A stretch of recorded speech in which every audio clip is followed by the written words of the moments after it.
నమస్కారం అండి. ఈరోజు అనంతపురం పోలీస్ ట్రైనింగ్ కాలేజ్లో సుమారుగా 394 మంది సబ్ ఇన్స్పెక్టర్స్ ఈరోజు పాసింగ్ అవుట్ పరేడ్కి ఇక్కడికి రావడం జరిగింది. నిజంగా చాలా ఆనందంగా ఉంది. వీళ్ళందరూ కూడా తమ శిక్షణ పూర్తి చేసుకొని ఈరోజు ఒక గర్వంగా ఈరోజు వాళ్ళు బయటికి వెళ్ళి తమ సేవలు అందించడానికి, తమ ఉద్యోగ ధర్మాలు నిర్వర్తించడానికి ఈరోజు వెళ్ళే కార్యక్రమాలకి మేమందరం కూడా ముఖ్య అతిథిగా హాజరైనందుకు ప్రత్యేకంగా డిపార్ట్మెంట్ వాళ్ళందరికీ కూడా ధన్యవాదాలు తెలియజేసుకుంటున్నా. ఈ కార్యక్రమానికి మన డీసీపీ గారు హరీష్ కుమార్ గుప్తా గారు, అదేవిధంగా మన ప్రిన్సిపల్ గారు మోహన్ రావు గారు, డిపార్ట్మెంట్ మొత్తం అందరూ కూడా ఇక్కడికి వచ్చి ఉన్నారు. ఈరోజు ఇక్కడ చూసుకుంటే సుమారుగా దగ్గర 394 మందిలో 97 మంది ఓవరాల్గా మహిళలు ఉండటం అనేది నిజంగా చాలా గర్వకారణం.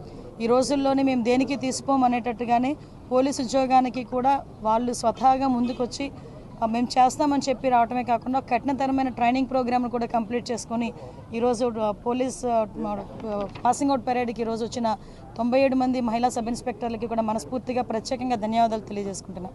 అదేవిధంగా ఈరోజు ఇక్కడ చూసుకుంటేనండి దగ్గర బీటెక్ చేసిన వాళ్ళు, బీకామ్ చేసిన వాళ్ళు, ఎంటెక్లు చేసిన వాళ్ళు, బీఫార్మసీ చేసిన వాళ్ళు, అదేవిధంగా ఇంతకు ముందు డిపార్ట్మెంట్లో పోలీస్ కానిస్టేబుల్గా ఉండి ఎస్ఐల కింద ఎలాగైనా అవ్వాలి అనే తపనతో చాలా దూర ప్రాంతాల నుంచి చాలా కష్టపడి ఈరోజు ఈ ఎస్ఐ ట్రైనింగ్ని పూర్తి చేసుకుని ఈరోజు బయటకు వెళ్ళే పరిస్థితి ఈరోజు కనిపిస్తూ ఉంది.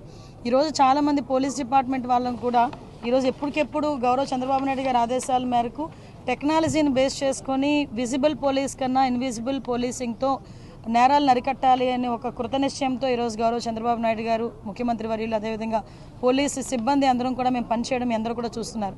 దానిలో భాగంగానే సుమారుగా 1,00,000 సీసీటీవీ కెమెరాలని మేము ఇన్స్టాల్ చేయాలని చెప్పి లక్ష్యంగా పెట్టుకున్నాం.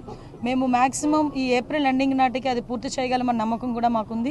ఇంతకుముందు గవర్నమెంట్లో మీకు తెలుసు సీసీ కెమెరాలు కూడా పనిచేయని పరిస్థితుల్లో, ఈవెందో పోలీస్ స్టేషన్స్లో కూడా సీసీ కెమెరాలు పనిచేయని పొజిషన్స్లో ఉన్నాయి. కానీ ఈరోజు పరిస్థితులు ఎలా ఉన్నాయంటే ప్రతి చోట ఈవెన్ గౌరవ నారా లోకేష్ గారు, విద్యాశాఖ మంత్రి నారా లోకేష్ గారిని కూడా మొన్న మేము డీసీపీ గారు రిక్వెస్ట్ చేసి ప్రతి హాస్టల్లో కూడా, ఉమెన్ హాస్టల్స్లో కూడా, గర్ల్స్ హాస్టల్ దగ్గర కూడా సీసీ కెమెరాలు ఏర్పాటు చేయమని చెప్పడం జరిగింది. ఈవెన్ అన్ని డిపార్ట్మెంట్స్లో ఉన్న మంత్రులందరికీ కూడా మేము ఇన్ఫార్మ్ చేయడం జరిగింది. హాస్పిటల్స్ దగ్గర నుంచి ప్రతి చోట కూడా సీసీ కెమెరాస్ ఉండాలి. ఎక్కడ ఏమి జరిగినా కూడా ఇమీడియట్గా దానికి రెస్పాండ్ అయ్యే పరిస్థితి కనిపించాలి అని. దానికి ఎగ్జాంపుల్ ఏంటంటే నిన్న ట్విట్టర్లో ఒకటి వచ్చింది. తిరుపతి దగ్గర ఒక హాస్టల్ పిల్లలు బయటకు వెళ్తూ ఉంటే ఒక మిస్బిహేవ్ చేసి ఒక అతను వెళ్ళిపోతాడు ఇష్టానుసారంగా మాట్లాడి. సో ఇమీడియట్గా అక్కడ నియర్ బై ఒక ఇంటి దగ్గర సీసీ కెమెరాలు అది క్యాప్చర్ చేసుకొని ఒక అన్నోన్ పర్సన్ మాకు ట్వీట్ పెట్టాడు. దాన్ని మాకు పంపించేసరికి మేము ఇమీడియట్గా ఎస్పీ గారికి పంపించేసరికి వాటిని ట్రేస్అవుట్ చేసుకొని అలాంటి వాటిని కూడా, అంటే ఈవ్ టీజింగ్ని కూడా అరికట్టడానికి సీసీ కెమెరాలు ఉపయోగపడే పరిస్థితి ఈరోజు కనిపిస్తూ ఉంది. ఇంతకుముందు కొంచెం లేటుగానే కానీ మామూలుగా కూడా బయటకు రావాలన్నా ఈవ్ టీజర్స్ వలన ఇబ్బంది పడే ఆడపిల్లలు కూడా ఈరోజు ఈ సీసీ కెమెరా సర్వేలెన్సెస్ ఉంటే కనుక ఎటువంటి ఇబ్బంది పడకుండా బయటకు వచ్చే పరిస్థితి. తప్పు చేసిన వాడు ఎవడూ కూడా తప్పించుకోకూడదు అనే ఒకే ఒక దృక్పథంతో ఈరోజు ఇన్విజిబుల్ పోలీసింగ్కి కూడా ప్రత్యేకమైన ప్రాధాన్యత ఇస్తూ డ్రోన్స్ని కూడా ఏర్పాటు చేసి ప్రతి పోలీస్ స్టేషన్లోనే ఏర్పాటు చేసే పరిస్థితి కూడా కనిపిస్తూ ఉంది. మీ అందరికీ తెలుసు ఈరోజు పోలీస్ డిపార్ట్మెంట్ గాంజాయి పట్ల, అదేవిధంగా డ్రగ్స్ పట్ల అక్కడ ఉక్కుపాదం మోపడం, ఈగలకి కూడా ప్రత్యేకంగా ఒక బడ్జెట్ కేటాయించుకోవడం, సైబర్ పోలీస్ స్టేషన్స్ని కూడా ప్రతి జిల్లాలో ఏర్పాటు చేసుకోవడానికి బడ్జెట్ని రూపొందించుకోవడం కూడా జరిగింది. ప్రత్యేకంగా గౌరవ చంద్రబాబు నాయుడు గారికి, అదేవిధంగా ఆర్థిక శాఖ మంత్రి పయ్యావుల కేశవ్ గారికి, పవన్ కళ్యాణ్ గారికి కూడా ప్రత్యేకంగా ధన్యవాదాలు తెలియజేసుకోవాలి. ఎందుకంటే ఎప్పుడూ లేని విధంగా హోమ్ డిపార్ట్మెంట్కి ప్రత్యేకమైన నిధులు ఏర్పాటు చేసుకోవడం కూడా ఈరోజు బడ్జెట్ కేటాయించడం కూడా జరిగింది. వీటన్నిటితో పాటు పోలీస్ డిపార్ట్మెంట్ని స్ట్రెంథెన్ చేయడానికి, ఇన్ఫ్రాస్ట్రక్చర్ డెవలప్ చేయడానికి, వాళ్ళకి కావలసిన టెక్నాలజీకి సంబంధించిన అంత ఎక్విప్మెంట్ కూడా, ఈవెన్ దో మాకు టార్గెట్ ఒకటేనండి, 100 రోజుల్లో కన్విక్షన్ పడేటట్టుగా మేము ప్రయత్నం చేయాలి. 100 రోజుల్లో ఇప్పుడు ఒక పోక్సో కేసు ఉంది. ఆ పోక్సో కేసు మొన్న రీసెంట్గా మీకు ఎగ్జాంపుల్ చెప్పాలి, విజయనగరం జిల్లాలో ఒక పోక్సో కేసు మాకు నమోదైంది. ఇమీడియట్గా అక్కడ ఉన్న ప్రాసిక్యూషన్ డిపార్ట్మెంట్ వాళ్ళు కానీ, పోలీస్ డిపార్ట్మెంట్ వాళ్ళు కానీ, ఫోరెన్సిక్ వాళ్ళు కానీ కోఆర్డినేషన్తో పనిచేయడం వల్ల అతనికి బెయిల్ రాకముందే వితిన్ 100 డేస్లోనే కన్విక్షన్ పడి 25 సంవత్సరాలు శిక్ష పడే విధంగా మొన్న రీసెంట్గా 4-5 సంఘటనలు కూడా మీకు గుర్తు చేయాలి.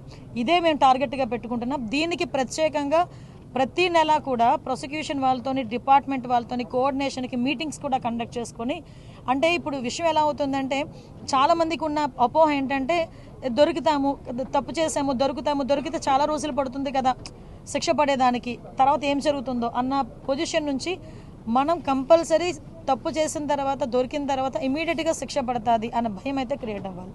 అట్ ద సేమ్ టైం చట్టాల్లో ఉంది పోక్సో కేసు నమోదైన వెంటనే వాళ్ళ మీద కూడా రౌడీ షీట్ ఓపెన్ చేసే పరిస్థితులు కూడా ఈరోజు చట్టాలు కల్పించబడ్డాయి. దాన్ని బేస్ చేసుకొని కూడా ఆడపిల్లల మీద అఘాయిత్యాలు తెగబడిన వాళ్ళు ఎవరైనా ఉంటే కూడా వాళ్ళ మీద ఇమీడియట్గా కేసు ఫైల్ చేయడమే కాకుండా వాళ్ళ మీద రౌడీ షీటర్లు కూడా ఓపెన్ చేసే పరిస్థితి కూడా కనిపిస్తూ ఉంది. మరీ ఎక్కువైతే వాళ్ళ మీద పీడీ యాక్ట్లు కూడా వాళ్ళ మీద పెట్టే పరిస్థితి కూడా కనిపిస్తూ ఉంది. ల్యాండ్ గ్రాబింగ్ కానీ అదేవిధంగా సైబర్ క్రైమ్ విషయంలో కానీ ఎక్కడా కూడా టాలరేట్ చేసే పరిస్థితి కనిపించట్లే. దయచేసి ప్రజలందరూ కూడా మాకు కూడా సహకరించాలని మీడియా మిత్రుల ద్వారా కూడా తెలియజేసుకుంటున్నాం. మేడం, రాష్ట్రంలో అంతర్యుద్ధం రాబోతుందని నిన్న కొద్దిగా 2 రోజుల క్రితం మాజీ ఎంపీ గోరంట్ల మాధవ్ వ్యాఖ్యలు చేస్తారు. దాని మీద పోలీసులు కూడా ఫిర్యాదు. నిజంగా అలాంటిది ఏమన్నా సమాచారం ఉందా మేడం? అంటే ఆయనకి ఎలా తెలిసింది, ఆయన ఇంటెలిజెన్స్ ఎలా పనిచేస్తుందో తెలియట్లేదు. కానీ ఆయన ఇంటెలిజెన్స్ ముందు వైఎస్ఆర్సీపీలో జరగబోయే అంతర్యుద్ధాల గురించి మాట్లాడుకోమనండి. ఆ అంతర్యుద్ధాల గురించి మాట్లాడుకుంటే తర్వాత మా అంతర్యుద్ధాల గురించి తర్వాత అతను మాట్లాడవచ్చు. కానీ ఒకటి మాత్రం క్లియర్గా చెప్తున్నామండి, నాకు నోరుంది కదా నోటికి వచ్చినట్టు మాట్లాడేస్తాను అని అనుకోవడానికి ఇంతకుముందు గవర్నమెంట్ కాదు. ప్రజల్ని రెచ్చగొట్టే విధంగా మాట్లాడడం కానీ సమాజంలోని ఇబ్బందులు పడే విధంగా సమాజంలో ప్రజలు కూడా ఇబ్బంది పడే విధంగా కనుక మాట్లాడే పరిస్థితి ఉంటే కనుక వాళ్ళ మీద ఎట్టి పరిస్థితి చట్టపరమైన చర్యలు తీసుకోవడానికి ఎక్కడా కూడా బ్యాక్ స్టెప్ వేసే పరిస్థితి అయితే ఉండదు. ఒకటి మాత్రం చాలా క్లియర్గా గుర్తుంచుకోవాలి, ఇది మీ గవర్నమెంట్ కాదు. నోటికి వచ్చినట్టు బూతులు మాట్లాడతాము, నోటికి వచ్చినట్టు ఏది మాట్లాడినా చెల్లుబాటు అయిపోతుంది, మమ్మల్ని ఎవడు ఏమి చేయలేడు అనుకునే గవర్నమెంట్ కాదు. ఇది ఎన్డీఏ గవర్నమెంట్. ఎన్డీఏ గవర్నమెంట్లో తప్పు చేసిన వాడు ఎవడైనా కూడా శిక్ష ఒకలాగే ఉంటుంది. నువ్వు నోటికి వచ్చినట్టు రెచ్చగొట్టే విధంగా మాట్లాడతాము, దానికి మాకు సంబంధం లేదు, మీరు మమ్మల్ని ఏమీ చేయలేరంటే కనుక ఊరికనే ప్రసక్తి అయితే ఉండదు. లీగల్గా అడ్వైస్ తీసుకుంటాము, డెఫినెట్గా చట్టపరమైన చర్యలు అయితే తీసుకుంటాం.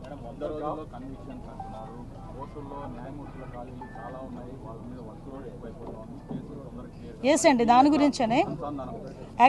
గురించనే రీసెంట్గా గౌరవ చంద్రబాబు నాయుడు గారితో ఒక మీటింగ్ కూడా ఏర్పాటు చేసుకోవడం జరిగిందండి. పీపీలు ఏపీపీలు మొత్తం అన్నీ కూడా మేము అన్ని ఫిల్ చేసుకోవడం ఒక ఎత్తు అయితే, ఈ ప్రాసిక్యూషన్కి సంబంధించి ఎవిడెన్స్ సబ్మిట్ చేయడంలో ఫోరెన్సిక్ డిపార్ట్మెంట్ కూడా లేట్ చేయకుండా వితిన్ 5 డేస్లోనే ఫోరెన్సిక్ రిపోర్ట్ ఇవ్వడానికి కానీ డాక్టర్స్ దగ్గర నుంచి వూండ్ సర్టిఫికేట్స్ రావడం కానీ ఇవన్నీ కూడా మేము టార్గెట్ పెట్టుకున్నామండి. ఈరోజు 100 రోజుల్లో కన్విక్షన్ పడాలి అని మేము టార్గెట్ పెట్టుకున్నాం. ఆ టార్గెట్ ఫుల్ఫిల్ అవ్వడానికి మా ఇన్ఫ్రాస్ట్రక్చర్ మేము డెవలప్ చేసుకుంటున్నాం. At the same time legal టీమ్ని కూడా మేము కొంచెం స్ట్రెంథెన్ చేసుకునే పరిస్థితుల్లో మేము ఈరోజు ఉన్నాం. మేడం, పోసాన్ ఎపిసోడ్ ఏంటి మేడం? ఇప్పటికే చాలా చోట్ల కూడా కేసులు నమోదైనాయి కదా. చదివానని చెప్తున్నారు, దాని గురించి అంటే స్క్రిప్ట్ ఎవరిది చదివినా శిక్ష అయితే అతనికే కదా పడుతుంది. అనుభవించే రాజు ఆయనే కదా, అది వేరే కదా. అది ఎవడేదైనా ఏదైనా చదవచ్చు, కానీ అనుభవించే రాజు ఆయనే కదా అవుతున్నాడు. ఓకేనండి, నేను ఒకటి అడుగుతున్నానండి మిమ్మల్ని, డైరెక్ట్ క్వశ్చన్.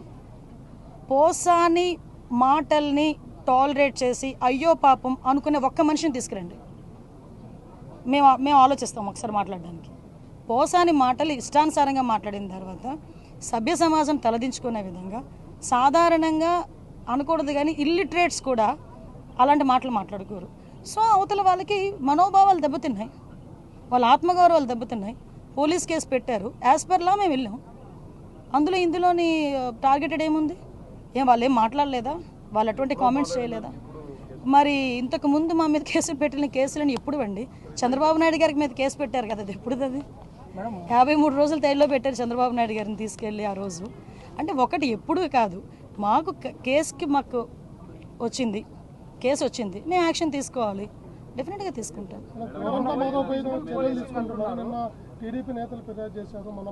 అదేనండి మేము కూడా, అంటే విషయం ఏంటంటే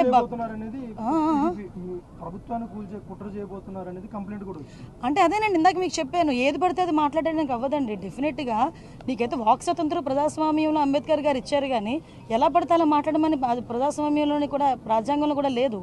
అంటే అవతల వాళ్ళని రెచ్చగొట్టే విధంగా మాట్లాడడం కానీ, ప్రభుత్వాలని రెచ్చగొట్టే విధంగా మాట్లాడడం కానీ, ప్రజలను రెచ్చగొట్టే విధంగా మాట్లాడే పరిస్థితి ఉంటే కనుక కంపల్సరీగా చట్టపరమైన చర్యలు తీసుకుంటాం.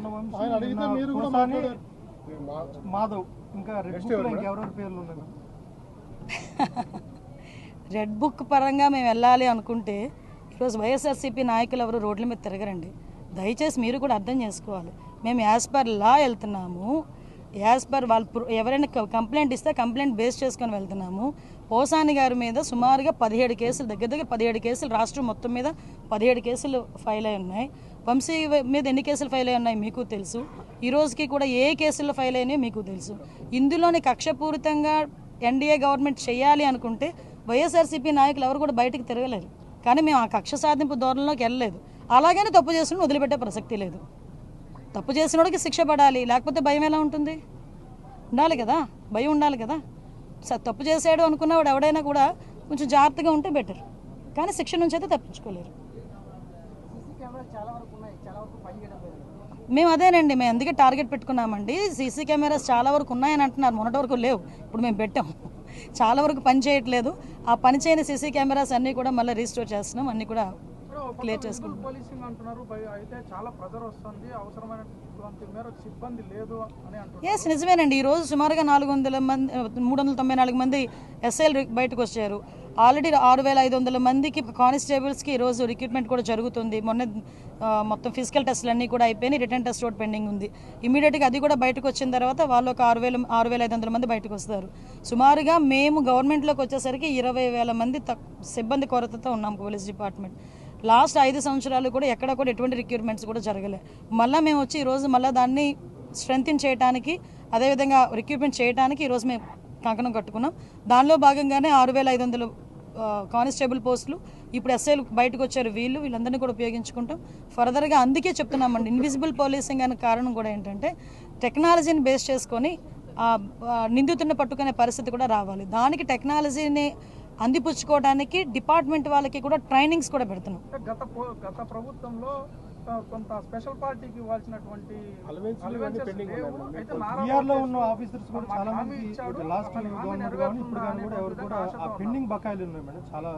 లేదండి, వాటి మీద కూడా మేము వర్కౌట్ చేస్తున్నాం. చాలా మందికి విఆర్లో ఉన్న వాళ్ళకి హాఫ్ శాలరీ కొంత మేరకు ఇవ్వాల్సి వస్తుంది. లాస్ట్ గవర్నమెంట్లో అయితే మీరు అన్నట్టు తమ్ముడు ఎక్కడ కూడా ఎవరికి కూడా రూపాయి ఇచ్చిన పరిస్థితులు లేవు. ఈరోజు మీకు విషయం చెప్పాలంటే భారం అంతా మా మీద పడింది. ఈరోజు వాళ్ళు లాస్ట్ టైం చేసిన కొన్ని తప్పిదాల వల్ల మొత్తం భారం అంతా మేము ఈరోజు పడాల్సి వస్తుంది. దానికి కూడా ఇప్పుడు లేనిది 200 కోట్ల రూపాయలు, 900 కోట్లు బకాయిలు ఉన్నాయండి.